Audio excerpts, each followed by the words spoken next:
இந்த பதிவை கேட்டுக்கொண்டிருக்கும் நல்ல உள்ளங்களுக்கு உங்கள் சுவாமிநாதர் ஜோதிடரின் அன்பான வணக்கங்கள். இன்றைக்கு நம்ம யூடியூப் சேனல்ல சிவன் கோவில்களில் காணும் மெய் சிலுக்கவிருக்கும் அற்புதங்களை பத்தி சொல்ல போறேன். அதற்கு முன்னாடி நம்ம யூடியூப் சேனல்ல யாரெல்லாம் சப்ஸ்கிரைப் பண்ணலையோ சப்ஸ்கிரைப் பண்ணுங்க, ஷேர் பண்ணுங்க, லைக் பண்ணுங்க. பதிவுக்குள்ள போயிடலாம். திருக்கழுக்குன்றம் சிவன் கோவிலில் தெப்பக்குளத்தில் 12 ஆண்டுகளுக்கு ஒரு முறை கடலின் ஆழ்கடலில் காணும் சங்கு உற்பத்தியாகி வெளிவருகின்றது. இவற்றை சிவாச்சாரியார்கள் சேகரித்து மக்கள் பார்வைக்கு வைத்துள்ளனர். இங்குள்ள மலையில் வீட்டிற்கும் இறைவனுக்கு அபிஷேகம் நடக்கும் போது கடுகு வட்டமிடும். கர்நாடகா சிவகங்கை. தமிழ்நாட்டின் சிவகங்கையை போல கர்நாடகாவிலும் ஒரு சிவகங்கை உண்டு. பாங்களூரிலிருந்து 50 கிலோமீட்டர் தொலைவில் உள்ளது.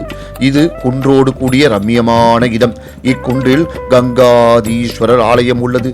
இக்குன்றில் மகர சங்கராந்தியின் போது ஒரு அதிசயம் நடக்கும். இந்த குன்றில் உள்ள பள்ளத்தில் கடும் வெயில் அடித்தாலும் மகர சங்கராந்தி அன்று மாலைக்குள் மழை பொழிந்து இப்பள்ளம் நிறைந்துவிடும். இந்நீரை கங்கை தீர்த்தமாக கருதி இறைவனுக்கு அபிஷேகம் செய்வதற்கும் தங்களின் உடலில் தெளித்துக் கொள்கின்றனர். மேலும் இச்சிவலிங்கத்துக்கு செய்யும் நெய் அபிஷேகத்தின் போது நெய் வெண்ணையாக மாறும் அற்புதம் காணலாம். நிறமாறு மீனாட்சி. சிவகங்கை மாவட்டம் திருபுவனம் அருகே உள்ள கல்லுமடை நாகேஸ்வரம் உடையார் 2000 வருடம் முந்தைய கோவிலின் மீனாட்சி அம்மன் விக்கிரகம் 2 மாதங்களுக்கு ஒருமுறை பச்சை, மஞ்சள், ஊதா ஆகிய நிறங்களில் நிறம் மாறும் அதிசயம் நடைபெறுகின்றது. பன்னீர் தெளிக்கும் மரம். திருநெல்வேலி ஆழ்வார்குறிச்சி மேற்கே 5 கிலோமீட்டர் தொலைவில் அத்திரி மலைக்கோவில் அத்திரி பரமேஸ்வரர் என போற்றப்படுகின்றார். இங்கே நீண்டு உயர்ந்த கம்பீரமாக வளர்ந்த அமிர்த வர்ஷினி மரத்தின் எல்லா கிளைகளும் சித்திரை மாதம் முழுவதும் பன்னீர் துளிகளாக தெளிக்கப்படும் அற்புதம் நிகழ்வு நிகழ்கின்றது.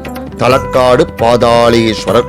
மைசூரில் இருந்து 45 கிலோமீட்டர் தொலைவில் காவிரி ஆற்றில் இடது கரையில் தலக்காடு பாதாளேஸ்வரர் ஆலயம் தரைப்பகுதியில் இருந்து 20 அடி ஆழத்தில் உள்ளது. இந்த பாதாளேஸ்வரர் காலையில் சிவப்பு நிறமாகவும், பிற்பகலில் கருப்பு நிறமாகவும், மாலையில் வெள்ளை நிறமாகவும் தினமும் மும்முறை நிறம் மாறி அருள் பாலிப்பது அற்புதமே.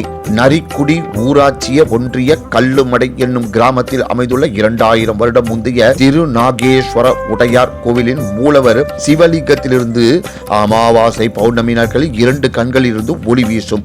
இங்குள்ள அம்மன் சிலை 2 மாதத்துக்கு ஒருமுறை தானாகவே நிறம் மாறி பச்சை, மஞ்சள், ஊதா என 7 நிறங்களில் காட்சியளிக்கின்றது. திருநல்லூர் பஞ்சவர்ணேஸ்வரர். கும்பகோணத்தில் இருந்து 3 கிலோமீட்டர் தொலைவில் உள்ள திருநல்லூர் மூலவர் கல்யாண சுந்தரேஸ்வரர் காலை 6 மணியிலிருந்து 8:30 மணி வரை சிவப்பு நிறமாகவும், காலை 8:30 மணியிலிருந்து 10:30 மணி வரை இளம் சிவப்பு நிறமாகவும், 10:30 மணியிலிருந்து 1 மணி வரை பொன் நிறமாகவும், 1 மணிக்கு மேல் 3:30 மணி வரை மரகத பச்சை நிறமாகவும், இதற்கு பின் சூரியன் மறையும் வரை இனம் காண முடியாத பற்பல நிறங்களில் பக்தர்களுக்கு காட்சி கொடுத்து பரவசப்படுத்துகின்றார்.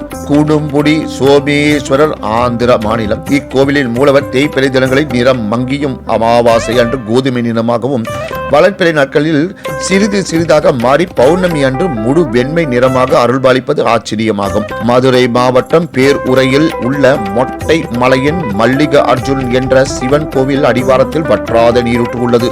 1000 அடி உயர கருங்கல் மலையில் இருந்து இந்த சுனைக்கு எப்படி நீர் வருகிறது என்பது இயலாத அதிசயமாக உள்ளது. கேரளபுரம் விநாயகர். கன்னியாகுமரி மாவட்டம் பத்மாபுரம் அருகில் உள்ள விநாயக பெருமான் 6 மாதங்கள் வெண்மையாகவும், ஆவணி முதல் தை முடிய, பின் மாசி முதல் ஆடி வரை கருப்பு நிறமாகவும் நிறமாறி அருள்பாலிக்கிறார். கர்நாடகாவில் ரைச்சூர் மாவட்டம் தேவதுர்கா தாலுகா கப்பூர் கிராமம் பசவேஸ்வரர் சிவன் கோவிலில் தேர் ஓட்டத்தினை சிவபெருமான் சக்தியால் பக்தர்கள் தேரை இழுக்காமலே இங்குள்ள அர்ச்சகர் சைகை காட்டினாலே நகர்கிறது.